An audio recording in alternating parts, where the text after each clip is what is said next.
Basavatarakam silver Jubilee, 25 నమ్మకం, లక్షలాది మందికి పునర్జన్మ. క్యాన్సర్ ఈ పేరు వింటేనే చాలా మంది గుండెల్లో భయం మొదలవుతుంది. ఒకప్పుడు క్యాన్సర్ అంటే ప్రాణాలు పోతాయని భావించిన రోజులున్నాయి. పేదవాడైనా ధనవంతుడైనా ఈ మహమ్మారి ముందు అందరూ ఒకటే. అలాంటి క్యాన్సర్ వ్యాధిపై పోరాటంలో లక్షలాది కుటుంబాలకు ఆశాకిరణంగా నిలిచిన సంస్థే Basavatarakam Indo American cancer hospital and research institute. ఈ రోజు ఆ ఆసుపత్రి 25 ఏళ్ల సేవా ప్రస్థానాన్ని పూర్తి చేసుకుని సిల్వర్ జూబ్లీ వేడుకలు జరుపుకుంటోంది. అయితే ఈ ఆసుపత్రి కథ కేవలం ఒక వైద్య సంస్థ కథ కాదు. ఒక భర్త తన భార్యను కోల్పోయిన బాధ నుంచి పుట్టిన మహత్తర సంకల్పం కథ.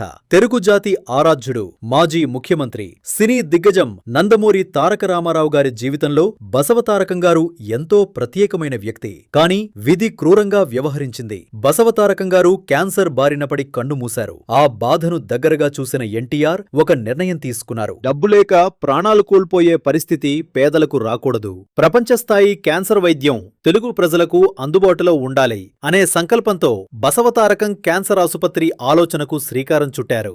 ఆసుపత్రి కోసం భూమి కేటాయింపు, ట్రస్ట్ ఏర్పాటు, ప్రణాళికలు అన్నీ ఎన్టీఆర్ హయాంలోనే పూర్తయ్యాయి. అయితే ఆయన కరళ ప్రాజెక్టు పూర్తి స్థాయిలో రూపుదిద్దుకోవడానికి కొంత సమయం పట్టింది. చివరకు 2000 జూన్ 22న అప్పటి భారత ప్రధాని అటల్ బిహారీ వాజ్పేయి చేతుల మీదుగా Basavatarakam Indo American cancer hospital ప్రారంభమైంది. చిన్న స్థాయిలో మొదలైన ఈ సంస్థ నేడు ప్రపంచ స్థాయి వైద్య సేవలకు కేర్ ఆఫ్ అడ్రస్ గా మారింది. అత్యాధునిక లీనియర్ యాక్సెలరేటర్లు, రోబోటిక్ సర్జరీ వ్యవస్థలు, అంతర్జాతీయ ప్రమాణాల డయాగ్నోస్టిక్ ల్యాబ్స్, అడ్వాన్స్డ్ రేడియేషన్ మరియు మెడికల్ ఆంకాలజీ విభాగాలు ఇలా ప్రపంచంలోని అత్యుత్తమ సాంకేతికతను అందుబాటులోకి తీసుకొచ్చింది. కేవలం చికిత్స మాత్రమే కాదు, క్యాన్సర్ పై అవగాహన కార్యక్రమాలు, పరిశోధనలు, ముందస్తు నిర్ధారణ కోసం స్క్రీనింగ్ క్యాంపులు అన్నింటిలోనూ ఈ సంస్థ ప్రత్యేక గుర్తింపు సంపాదించింది. గడిచిన 25 ఏళ్లలో లక్షలాది మంది రోగులకు కొత్త జీవితాన్నిచ్చింది. ఎంతో మంది క్యాన్సర్ విజేతలు ఈ ఆసుపత్రి నుంచి బయటకు వచ్చారు. వేలాది పేద కుటుంబాలు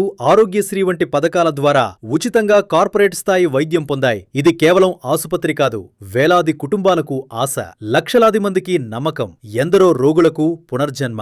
ఇదిలా ఉంటే సిల్వర్ జూబ్లీ వేడుకల్లో స్వప్న అనే యువతి తన అనుభవాన్ని పంచుకుంది. తనకు బోన్ క్యాన్సర్ వచ్చిన సమయంలో జగన్ అనే వ్యక్తి బసవతారకం ఆసుపత్రి గురించి చెప్పి దగ్గరుండి సహాయం చేశారని ఆమె తెలిపింది. అయితే ఆ వీడియో సోషల్ మీడియాలో వైరల్ కావడంతో కొందరు వైసీపీ సోషల్ మీడియా కార్యకర్తలు ఆ జగన్ అంటే మాజీ సీఎం వైఎస్ జగన్మోహన్ రెడ్డి అని భావించి పోస్టులు చేయడం ప్రారంభించారు. కానీ వాస్తవానికి స్వప్న చెప్పిన జగన్ రాజకీయ నాయకుడు జగన్మోహన్ రెడ్డి కాదు. అనంతపురానికి చెందిన బాలకృష్ణ అభిమాని, బాలయ్య ఫ్యాన్స్ అసోసియేషన్ నాయకుడు అయిన అనంతపురం జగన్. స్వప్న కుటుంబానికి బసవతారకం ఆసుపత్రి గురించి పరిచయం చేసి చికిత్స విషయంలో సహాయం చేసిన వ్యక్తి ఆయనే అని తర్వాత వివరాలు బయటకు వచ్చాయి. దాంతో పూర్తి విషయం తెలుసుకోకుండా ప్రచారం చేసిన సోషల్ మీడియా పోస్టులపై నెటిజన్లు విమర్శలు గుప్పిస్తున్నారు.